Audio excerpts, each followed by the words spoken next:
Diyos, Ikaw ang Diyos naming sinasamba, pinapupurihan, pinasasalamatan, dahil Ikaw ang Diyos na nagbigay sa amin ng pagkakataong magkaroon ng buhay na walang hanggan, makarating sa iyong kahangian sa pamamagitan ng iyong bugtong na anak, na ang pagsilang ay ginugunita namin sa mga panahong ito.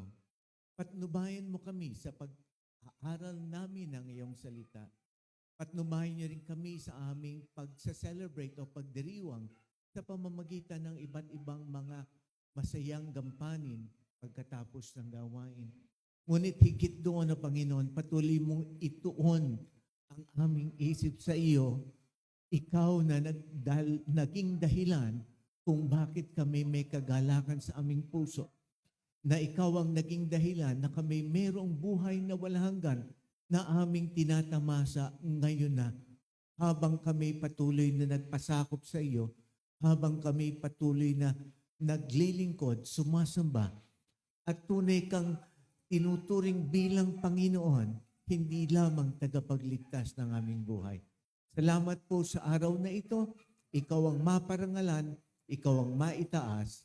Sa ngalan ng iyong anak na si Jesus, ng lahat ay magsabi ng Amen. Purihin ang Diyos. Kayo po'y makakaupo na. Isang pinagpalang paggunita ng kaarawan ng ating Panginoong Jesucristo. Alam natin sa maraming lugar katulad ng Cambodia, yan ay least access. Mahirap na abutin dahil Buddhist ang kanilang orientation doon. Ngunit may mga pamamaraan para gunitain ang Pasko. Pero ang challenge, kalimitan, ang pamamaraan ay komersyalismo. Nagkakaroon sila ng mga Christmas decoration dahil ito yung panahon kung paanong maraming namimili. Yun naman pong China, North Korea, at saka Afghanistan, ito'y list o hindi po access restricted na lugar. Pero ngayon, recently, yung Afghanistan naging bukas po sa mga misyonero. Pero ang China at saka North Korea ay tunay pong pinagbabawal ang pagkakaroon ng pagdiriwang kahit na commercial na konsepto. Liban siyempre dun sa Hong Kong o dun sa lugar kung saan naroroon ang mga turista. So ngayong araw na ito, magpapatuloy po natin ang ating pagpapahayag tungkol sa gospel o good news. Alam niyo po, binalikan namin o doon sa mga tiga-simbahang ito, binalikan natin ang iba't ibang pamamaraan ng pag-alala sa mabuting balita. At ang sabi natin, magandang mapaalalahanan tayong lahat dito sa mabuting balita at magkaroon din tayo ng pagkakataon upang ating ipahayag ito sa ating mga mahal sa buhay. So, sa ating pong pagkakataon ngayong araw na ito, ang ating pong pag-uusapan ay ang good news mula po roon sa creation to Christ. Makikita po natin tatlong bahagi ang aking present sa aking presentasyon. Una, yung C2C. Yan po ay application sa computer o kaya sa inyong mobile phone. So, pwede nyo pong ma-access yan. Pakikita ko po anong laman noon at ito'y pamamaraan para magpaalala sa atin ng mabuting balita at patuloy din pagpapaalala sa atin na i-share natin itong mabuting balita. Tapos po, babagitin ko rin po yung pong bakit ba na may creation story at nasaan ba si Kristo doon sa creation story. Pagkatapos po nun, manonood tayo ng 20 minutes na isang video presentation. Yan yung creation to Christ story. So 19 minutes and 23 seconds to be exact yun. Pero paalala po sa atin, talaga pong lahat ng ginagawa natin sa bawat araw, hindi lang sa buwan ng Disyembre, ay pagpapaalala sa atin na mayroong naglikha ng langit at lupa. May naglikha sa bawat isa sa atin. At hindi lang yon, hangad ng manlilikha na magkaroon tayo ng malalim na kaugnayan sa Kanya. Walang patid na kaugnayan sa Kanya. So yun po yung pagpapaalala sa atin. Ito po yung laman ng tinatawag na C2C o Creation to Christ. Ito po yon. Yung True Story of Bible, makikita natin sa app. Yan yung unang lalabas. Pagkatapos po noon, may created for relationship with God. Ang mga tao, yun po yung kwento noon. Meron pong script na makikita noon, makita natin ano yung dahilan, bakit nilikha ang tao. Ang tunay na dahilan, bakit nilikha ang tao, para magkaroon ng kaugnayan sa Kanya. Malalim na kaugnayan sa Kanya. Hindi lang po yung hihingi tayo sa Kanya, pagsasaya tayo pagka may mga okasyong patungkol sa Kanya. Pero ang hangad niya is an intimate relationship with Him. Na-recreate ang tao bilang nilikha para sa relasyon sa Panginoon. Pero ano nangyari? Bago yung, so doon sa C2C, pinakita yung bahagi ng creation, yung pong pagkakaroon ng mga anghel at yung pag-fall ng ilan sa kanila, particularly yung si Lucifer o yung nanguna sa kanila, yung fall of the devil. So, binalikan din dito yung pong pagkakataon sa Garden of Eden na kung paano ang mga tao ay nahiwalay sa Panginoon dahil sa pagpapahalaga nila sa kanilang sarili kaysa sa pagpapahalaga sa utos ng Panginoon. Pagka inuna natin yung nararamdaman natin, inuna natin yung nasa kalooban natin, inuna natin yung ating mga sarili, lumalayo tayo sa kaugnayan sa Panginoon. We are separated from Him as we continue to deepen our intention to focus things on ourselves sa ating mga sarili.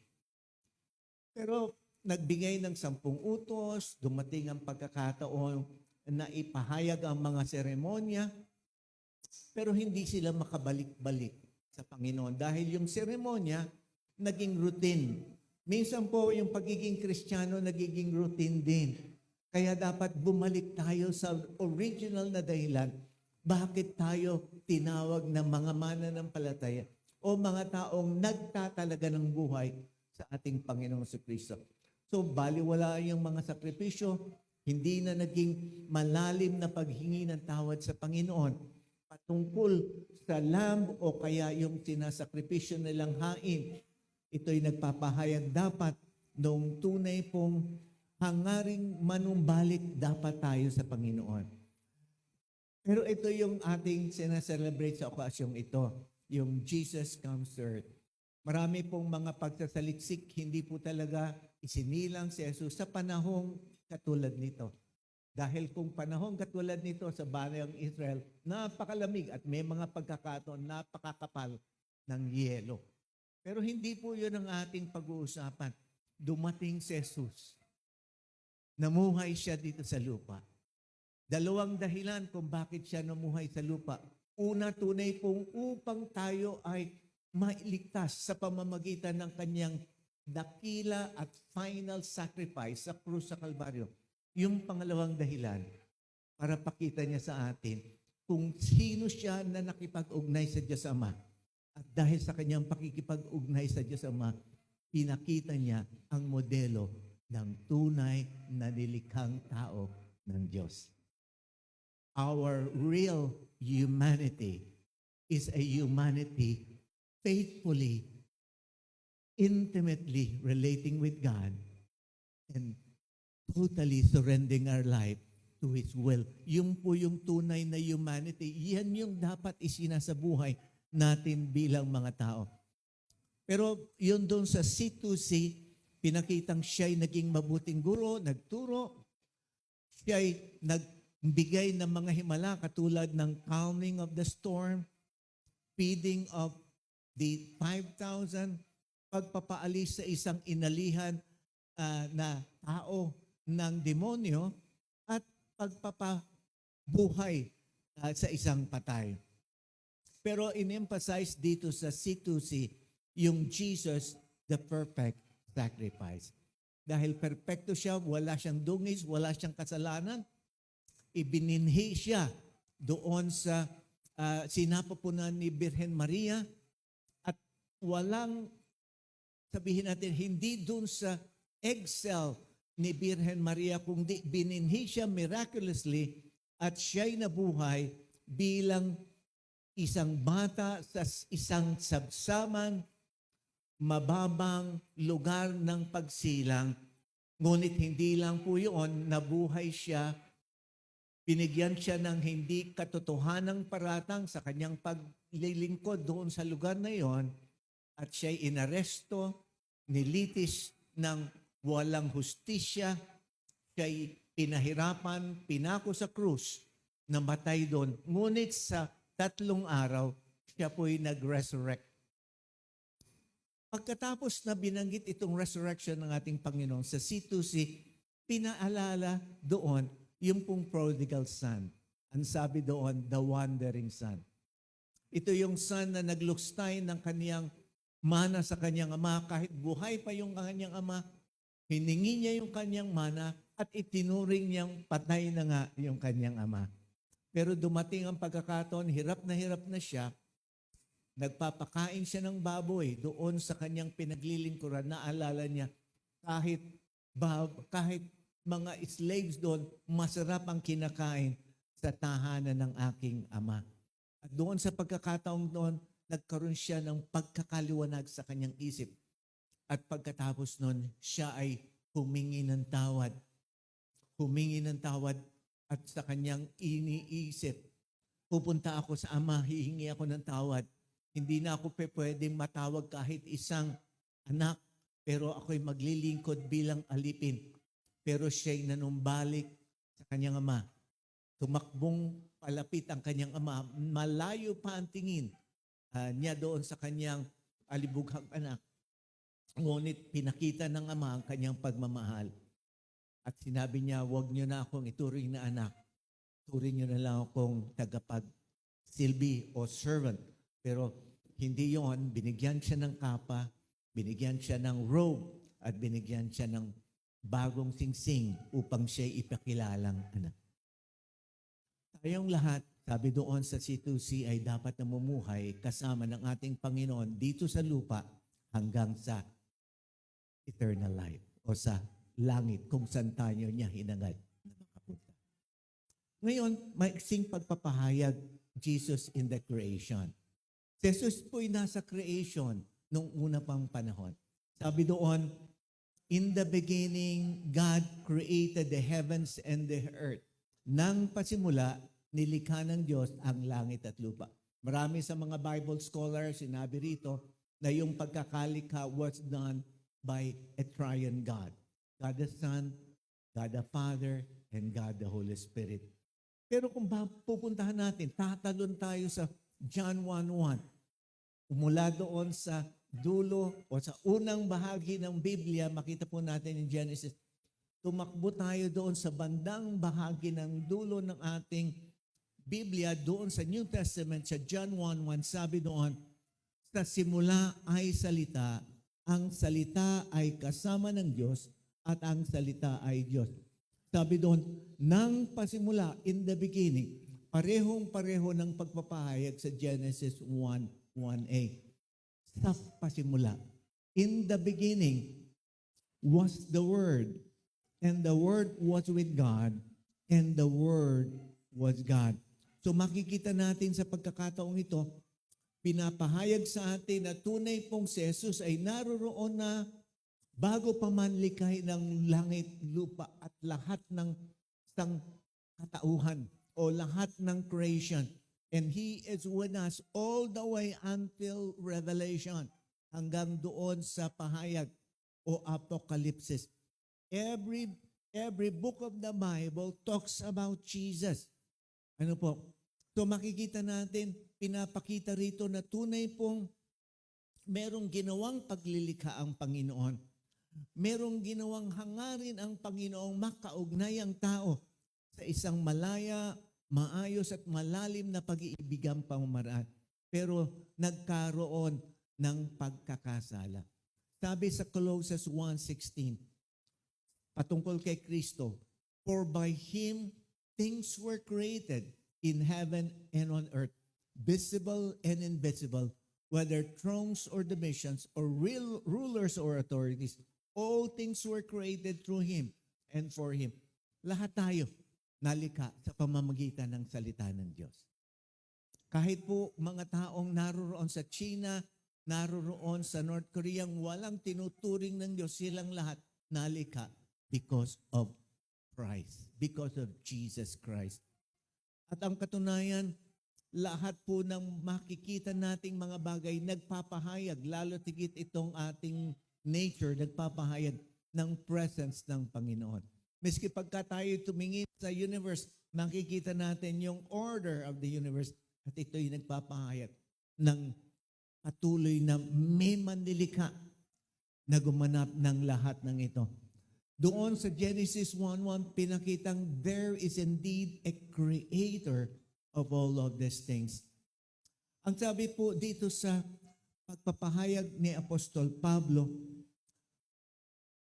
mayroon pong creation na ginawa thousands of years ago, pero may mga creation o bagong pagsisimula na nagaganap sa ating buhay kung tayo'y nagpapasakop at nanunumbalik sa kaugnayan sa Diyos ng submission sa Kanya.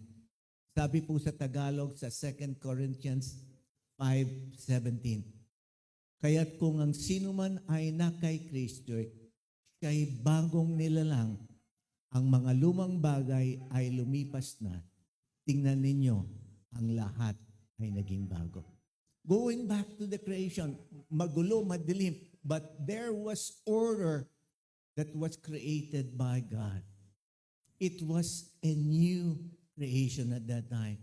But all of us, God intends us to be part of that new creation. Ikaw ay naging kay Kristo sa pamamagitan ng pananampalataya sa Kanya. May maliit na mga nakasulat sa pahayag, maliit po, pero basically, pinapakita po ito.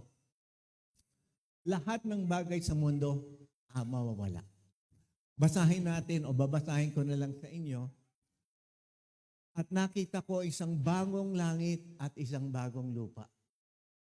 Sapagkat ang unang langit at ang unang lupa ay lumipas na. So may bago.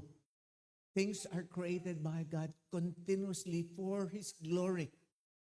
At ang dagat ay wala na. At nakita ko ang banal na lungsod, ang bagong Jerusalem, na bumababa mula sa langit, buhat sa Diyos, na nakahanda na, gaya ng isang babaeng ikakasal, nagagayakan para sa kanyang asawa.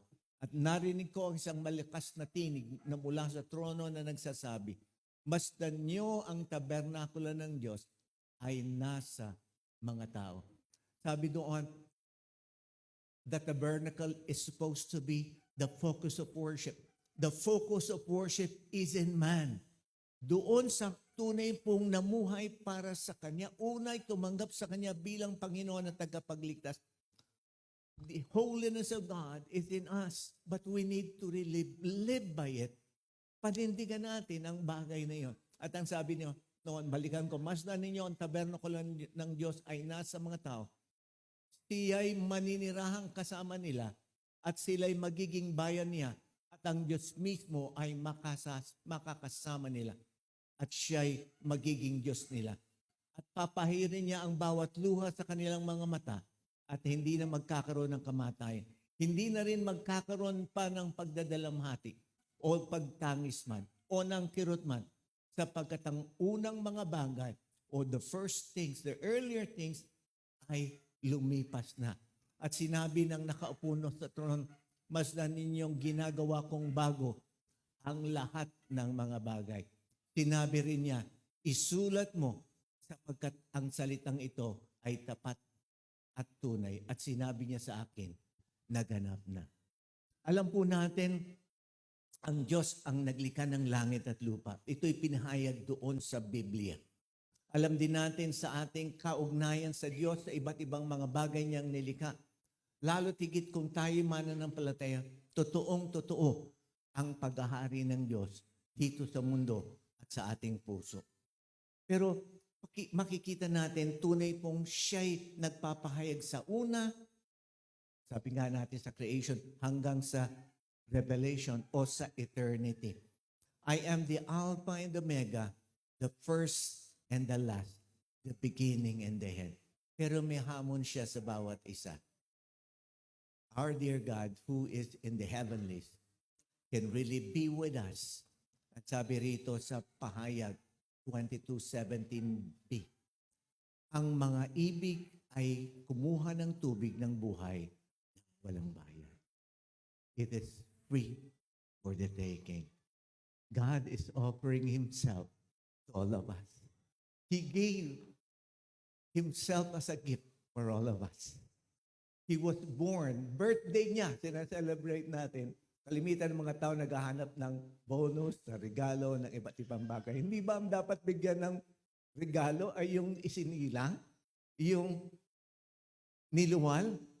Pero unang nagbigay ng regalo ang Panginoon para imodelo niya, para tayong mga tao magbigay din ng regalo ng buhay sa iba.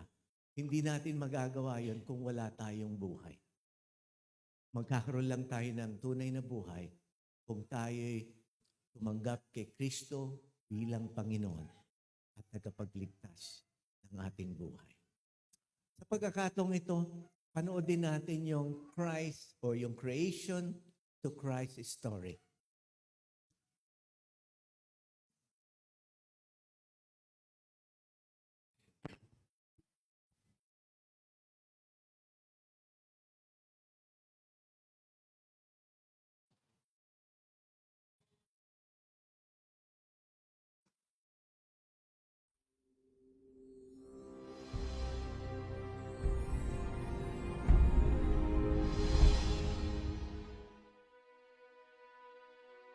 Nais kong ibahagi ang isang kwento na nagbabago sa buhay ng mga tao sa buong mundo.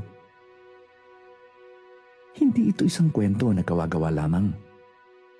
Sa halip, ito ay nanggaling sa Biblia na siyang salita ng ating dakilang Panginoon, kung kaya't ito ay totoo at mapagkakatiwalaan. Mayroon lamang nag-iisang Diyos at siya ang kataas-taasang Diyos.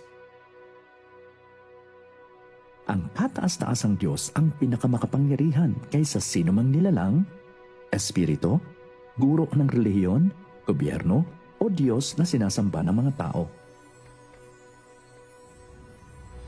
Siya ay nasa pasimula na ng mundo bago pa nilalang ang lahat ng bagay. Sa isang salita lamang ay nilalang niya ang lahat ng bagay. At ang lahat ay nalalang. Ang lahat sa langit at lupa ay kanyang nilalang. Nilalang din niya ang lahat ng bagay na hindi natin nakikita, katulad ng mga anghel. Ang mga anghel ay mga magagandang espiritu na sumasamba at naglilingkod sa Diyos sa kaitaasan. Nilikha din ng Diyos ang lahat ng mga bagay na hindi natin nakikita. Ang araw, buwan, mga bituin, ang mundo at ang lahat ng mga halaman at hayop. Sa kahulihan ay nilalang niya ang lalaki at babae sa kanyang wangis, at pagkatapos niyang lalangin ang lahat ay sinabi niya, napakagaling nito. Binigyan ng Diyos ang unang lalaki at babae ng isang napakagandang hardin na kanilang tinirhan. Bawat araw, sila ay naglalakad na sabay at nagkaroon sila ng napakagandang relasyon sa Diyos at sa isa't isa. Sinabi ng Diyos na kalingain nila ang hardin at magtamasa ng lahat ng bagay sa loob nito. Binigyan sila ng Diyos ng isang espesyal na kautusan. Sinabi niya, maaari ninyong kainin ang lahat ng bunga ng mga puno sa hardin, maliban lamang sa isa na nasa gitna ng hardin. Kapag kinain ninyo ang bunga ng punong iyon, kayo ay mamamatay. Isang lubos at ganap ang relasyon ng unang lalaki at babae sa Diyos. Nilalang tayo ng Diyos upang magkaroon ng ganitong klaseng relasyon sa Kanya.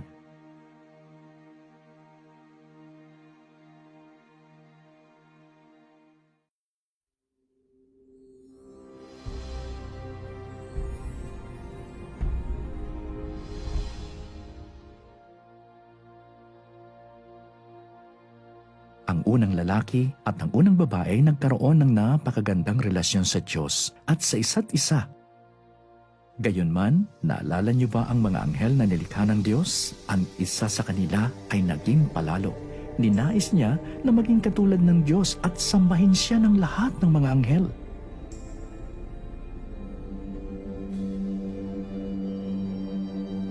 Ngunit iisa lamang ang Diyos na dapat sambahin.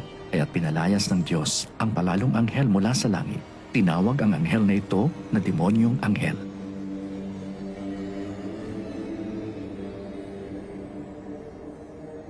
Pinalayas din ng Diyos ang ibang mga anghel na sumunod sa palalong anghel. Sila ang mga naging demonyo o mga masasamang espiritu. Isang araw ay tinukso ng demonyo ang babae upang kainin ang bunga ng puno na ipinagbabawal ng Diyos. Tinanong niya siya, sinabi pa talaga ng Diyos na hindi mo pwedeng kainin ang kahit na anong bunga ng puno dito sa hardin? At sinagot siya ng babae, maaari daw namin kainin ang bunga ng mga puno dito sa hardin, maliban sa isa na nasa gitna ng hardin. Kapag kinain o hinawakan namin ito, kami ay mamamatay. Ngunit sinabi sa kanya ng demonyo, hindi ka mamamatay. Sa halip ay magiging katulad ka ng Diyos. Nakinig ang babae sa demonyo at kinain niya ang ipinagbabawal na prutas. Pagkatapos ay binigyan din niya ang kanyang asawa at kinain din niya ito. Nang araw na iyon ay pareho silang nagkasala. Itinuturing na kasalanan ang bawat panahon na tayo ay hindi sumusunod sa utos ng Diyos. Ang Diyos ay matuwid at banal. Kailangan niya tayong parusahan tuwing tayo ay sumusuway sa Kanya. Pinalayas ng Diyos ang lalaki at babae mula sa hardin at ang kanilang relasyon sa Diyos ay nasira ng panghabang buhay. Katulad ng lalaki at babae sa hardin, lahat tayo ay nagkasala, nasira ang relasyon natin sa Diyos. At ang resulta ng kasalanan ay walang hanggang kaparusahan sa impyerno kapag tayo ay namatay na. Hindi tayo maaaring mabuhay kasama ng Diyos katulad ng orihinal niyang disenyo para sa atin. Ano ang maaaring gawin?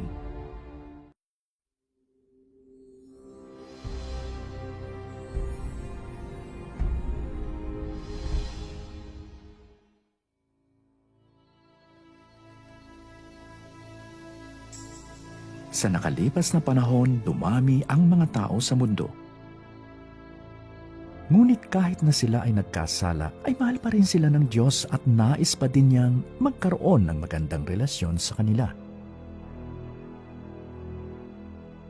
Ibinigay ng Diyos ang kanyang 10 utos sa mga tao sa pamamagitan ng isa niyang lingkod.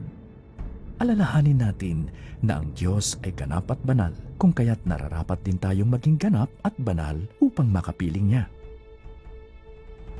Ang 10 utos ay nagturo sa mga tao kung paano mamuhay ng tama kasama ang Diyos at sa bawat isa.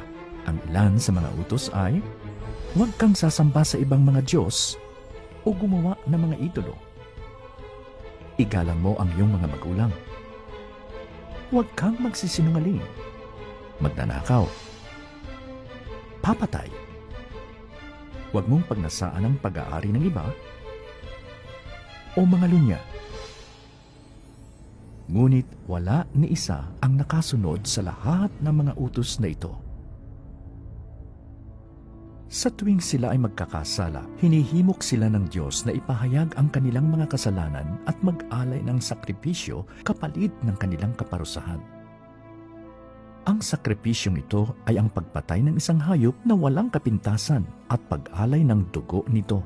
Habang inihahandog nila ang sakripisyo, ay hihilingin nila sa Diyos ang kapatawaran ng kanilang mga kasalanan at hahayaang mamatay ang hayop kapalit nila. Sa pamamagitan lamang ng pagtanak ng dugo, magkakaroon ng kapatawaran ang kasalanan. Ngunit sa paglipas ng panahon ay hindi na sila nababagabag sa kanilang mga kasalanan. Sa halip, ang kanilang mga sakripisyo ay naging isang ritual na lamang. At sinabi ng Diyos, ayaw ko na ng inyong mga sakripisyo. Sa pamamagitan ng pagsunod sa batas at pag-aalay ng hayop, naisip ng mga tao na hindi sila makakabalik sa Diyos sa sarili nilang paraan. ano ang maaaring gawin.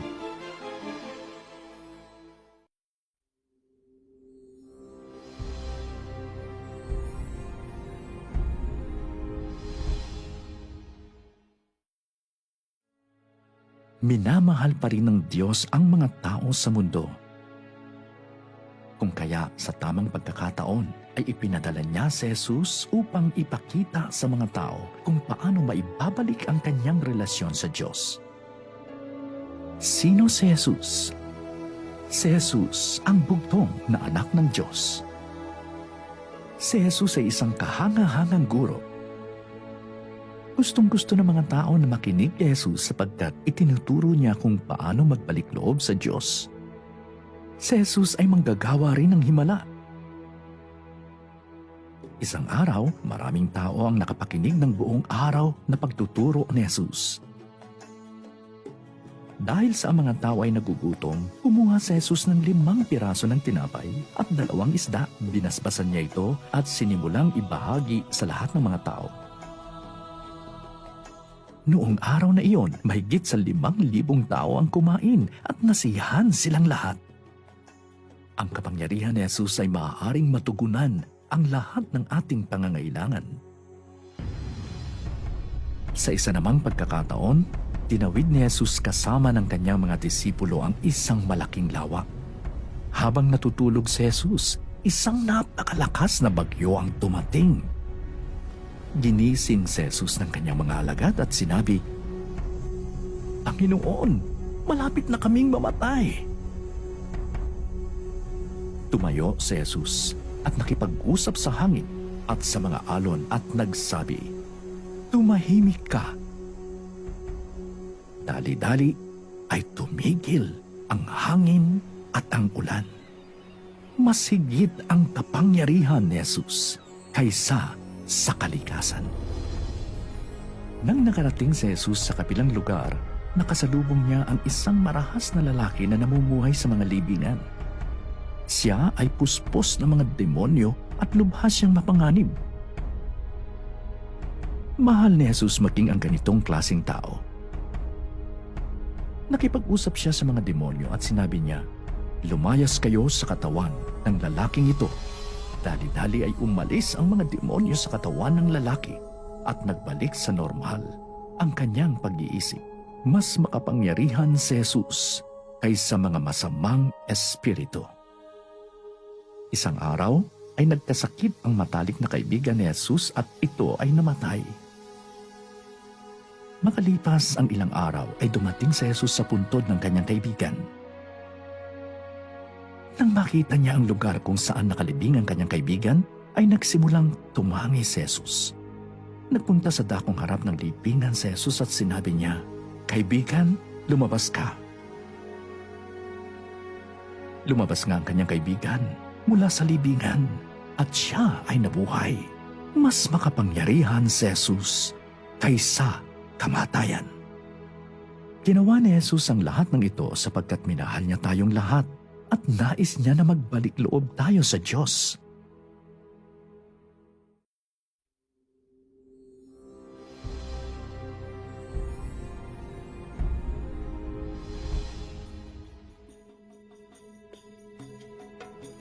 Si Jesus ay anak ng Diyos at isang kahanga-hangang guro at tagapaggawa ng mga himala. At sa lahat ng nabuhay sa mundo, si Jesus lamang ang hindi kailanman nagkasala. Siya lamang ang hindi nararapat na patawan ng kapatawaran ng kasalanan. Maraming tao ang nagmamahal kay Jesus. Ngunit may ilang mga puno ng relihiyon na naiinggit kay Jesus. Tinakip nila si Jesus, nilitis at nagpasyang patayin. Inilagay nila si Jesus sa malaking krus. Ipinako ang kanyang kamay at paa sa krus. At habang siya ay nakabayubay sa krus, ay tumulo ang napakahalagang dugo ni Jesus sa lupa. Isinigaw niya ang naganap na. Si Jesus ang nagsilbing ganap at sakdal na sakripisyo. Mahal tayo ng Diyos at ipinahintulot niya na mamatay si Jesus sa krus bilang kapalit natin. Pinasan ni Jesus ang kaparusahan ng lahat ng ating kasalanan. Tanging sa pagdanak lamang ng dugo, mapapatawad ang ating mga kasalanan. May isang tao na dapat magbayad ng ating mga kasalanan. Matapos mamatay si Jesus ng araw na iyon, dinala ng kanyang mga kaibigan ang kanyang katawan at inilagay sa isang ligtas na libingan. Ngunit hindi dito nagtatapos ang kwentong ito. Pagkalipas ng 3 araw ay bumangon si Jesus mula sa mga patay at naglaan ng maraming araw sa pagpapakita sa mga tao na siya ay nabuhay na muli. Pinatunayan niya na siya ang anak ng Diyos. At bumalik siya sa kanyang Ama na nasa langit. Tinanggap ni Jesus ang kaparusahan ng ating kasalanan at naglaan siya ng paraan upang makapanumbalik tayo sa Diyos. Siya lamang ang makapagtuturo sa atin ng daan, pabalik sa Diyos.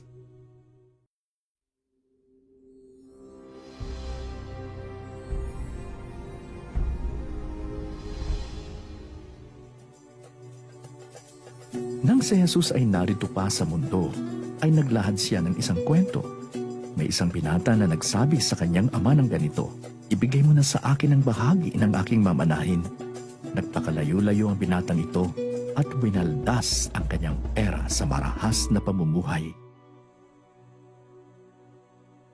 Nang maubos na ang lahat ng kanyang kayamanan, ay naging tagapagpakain na lamang siya ng mga baboy. Isang araw ay natauhan siya. Naisip niya, maraming pagkain ng mga manggagawa ng aking ama, ngunit ako ay namamatay na sa gutom dito. Babalik ako sa aking ama at sasabihin ko, "Ama, nagkasala ako sa langit at sa iyo. Hindi na ako karapat-dapat tawagin na anak mo. Kung maaari, ay gawin mo na lamang akong isa sa iyong mga manggagawa." At tumayo siya at pumunta sa kanyang ama. Ngunit malayo pa lamang siya, ay nakita na siya ng kanyang ama, at ito ay napuno ng pagkahabag sa kanya. Tumakbo ang ama papalapit sa kanyang anak.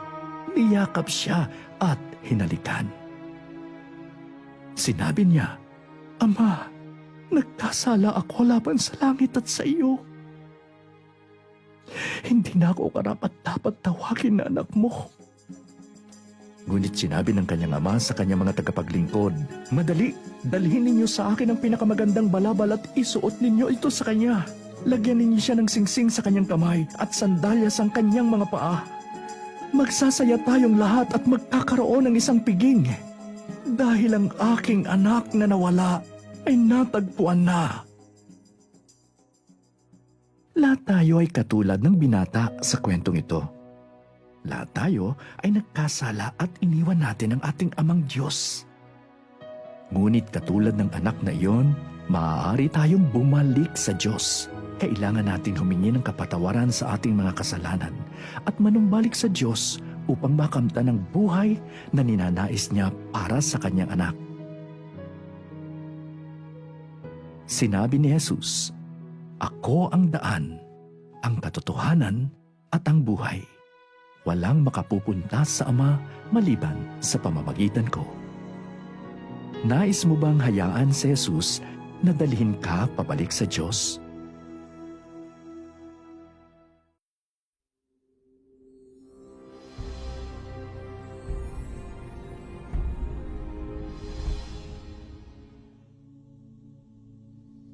Si Jesus lamang ang makapagpapabalik sa atin sa Diyos.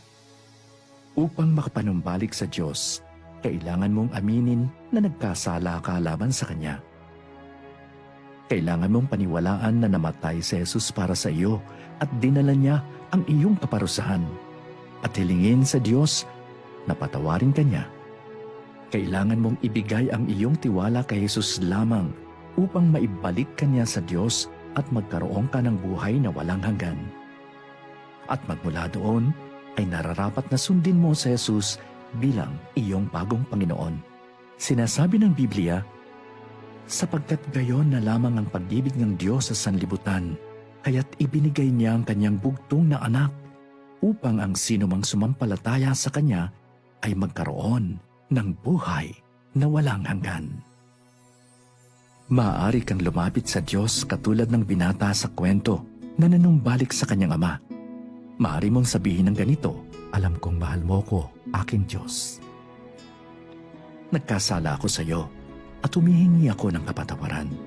Naniniwala ako at nagtitiwala kay Jesus bilang ganap na sakripisyo upang alisin ang kaparusahan na dapat ay para sa akin. Diyos ko, patawarin mo ko. Masaya akong sumasang-ayon na sundin si Jesus bilang aking Panginoon magmula ngayon. Salamat sa ibinigay mo sa akin na buhay na walang hanggan bilang iyong anak. Bakit hindi mo siya tawagin ngayon?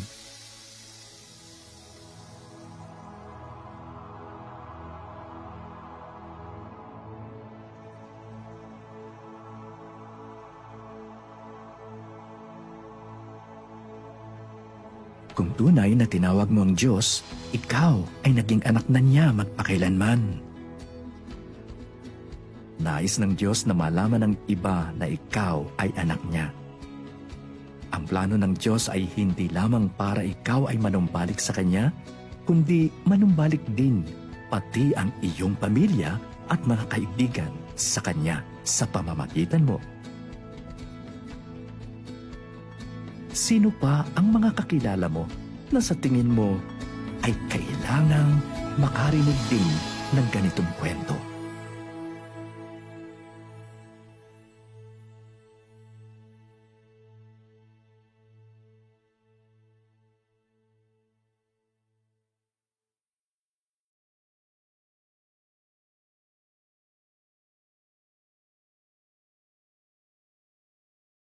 Kanang kamay,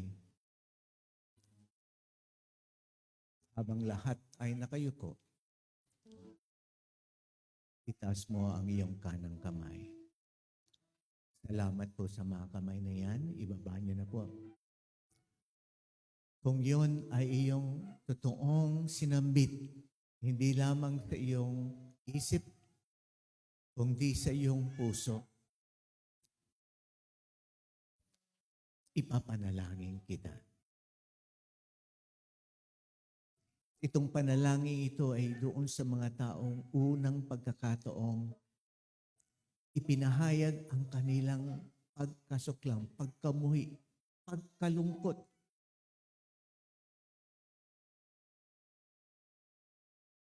Sa mga nangyari at naganap nilang mga kasalanan. Ito din naman ay idudugtong ko ang isang panalangin ng muling pagtatalaga kung sa mga taong datihan ng nagpahayag. Namuhay nga, ngunit hindi namuhay katulad ng kanilang ipinahayag. Pagkus lumayo sa disenyo at hangarin ng Diyos sa kanilang buhay. Ang panalangin ko'y muling pagtatalaga. Muling seryosong pakikipag-ugnay sa ating buhay na Diyos. Ako po'y mananalangin. Ama naming Diyos, nakita mo, narinig mo, nakita mo ang puso ng mga taong sumabay sa panalangin ng may kalungkutan sa kanilang mga kasalanan. Sumabay sa panalangin, ikaw ang tinatanghal bilang Panginoon, bilang tagapagligtas ng kanilang buhay. Nagpahayag silang naniniwala silang ikaw ay bugtong na anak na ibinigay mo sa lupa upang magkaroon ng kaligtasan ng lahat, ng ibig na magpasakop sa ating Panginoon. Sa mga nanalangin patungkol dito, Panginoon, tulungan mo silang makilala ka ng lubusan. Hayaan mo ang banal na spiritong naging dahilan kung bakit naging seryoso ang kanilang pagbabagit at pagsaad ng panalangin na ipakita kanina. Ang Spiritu ding gagabay sa kanila sa pagbabasa ng iyong salita. Sa pagdalo sa gawaing ikaw ang tinataas, pinapupurihan at sinasamba. Ang hindi lang pagiging bahagi sa isang simbahan, kundi pagiging bahagi ng isang grupong sama-samang nag-aaral, sama-samang nagpapadisipulo sa iyo, sama-samang lumalakad ayon sa iyong hangarin sa kanilang buhay. Patnubayan mo sila sa kanilang journey ng pananampalataya. Ipakita mo sa kanila na ikaw ay di tumitigil ng kaugnayan sa kanila. At lahat ng pagkakataon, nariyan ka upang gumabay sa kanila. Ganon din ang ipahayag mo doon sa muling nagtatalaga ng buhay nila sa iyo. Magtatapos ang taong ito kung babalikan ng mga tinatawag nila ang kanyang sariling mananampalataya, ngunit hindi tunay na kumilos ayon sa iyong kalooban. Panginoon, katulad ng paghingi ng tawad ng mga bagong nakakilala sa iyo, humihingi din ng tawad kaming mga dati na ngunit naligaw kami ng landas sa paglilingkod. Marahil naglingkod kami ng buong puso, buong kaluluwa, buong sigla. Ngunit nakalimutan namin ang sentro at dahilan ng aming paglilingkod. Ikaw yun, O Panginoon. Kaya sa oras na ito, sa aming muling pagtatalaga, ipinapahayag namin ang aming pagpapasakop na muli sa Panginoon. Panginoong Diyos, narito kaming muli tumalapit sa iyo. Bawat araw ay bagong umaga sa iyong harapan. At sa oras na ito, alam namin kaming mga datihan ng tumanggap sa iyo, ngunit hindi namin naganap ang kalooban mo. Hindi lumalim kami sa pananampalataya at pakikipag-ugnay sa iyo. Misay naging abala kami sa paglilingkod o misay hindi nga kami nakapaglingkod. Alam namin sa aming paghingi ng tawad sa iyo, pinatawad mo at nilinis kami at binigyan ng bagong pagkakataong sa taong itong magwawakas, isang bagong sigla ng kaugnayan sa iyo, ibang lalim at lawak ng pag-ibig at pagmamahal sa iyo dahil ito rin ay galing sa iyo. At sa simula ng bagong taon, kami nagtatalaga ng buhay ng isang totoo at punong-puno ng kasiglahang pakikipag-ugnay sa iyo at pamumuhay ayon sa iyong kalooban. Sa iyo ang papuri, pagsambat, pagdakila. Sa ngalan ng iyong anak na si Jesus, ang lahat ay magsabi ng Amen. Amen. Pinagpala pong pagdiriwang muli ng kaarawan ng ating Panginoon sa mga dati na napalayo sa Kanya. Ang puso po ninyo ay pinaghaharian ngayon ng hindi isang sanggol, kundi isang hari ng mga hari. At ang hangad niya, kayo lumakad ng ayon sa kalooban niya at mamuhay para sa Kanya. Salamat po sa Panginoon.